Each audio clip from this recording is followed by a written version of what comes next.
While China may be preparing for a new kind of confrontation with America in the South China Sea, one where machines, not soldiers, could form the first line of defense.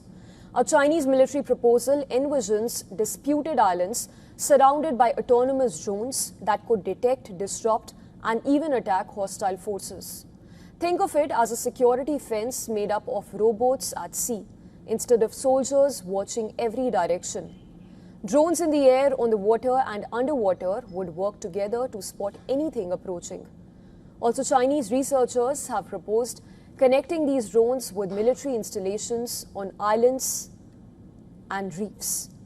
And main reason behind this move reportedly is that modern warfare is increasingly showing that cheap drones can pose a serious threat to expensive military hardware.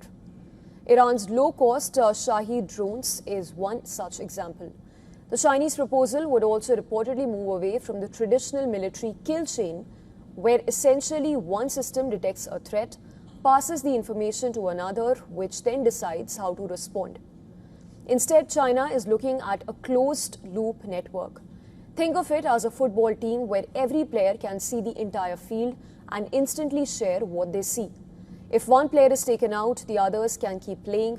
Here, aerial drones could scan the horizon. Surface drones could watch the approaches, underwater vehicles could patrol shallow waters and reef channels.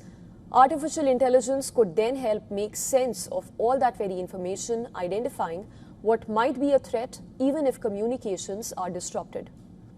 The proposed defense, that is, would work in three layers.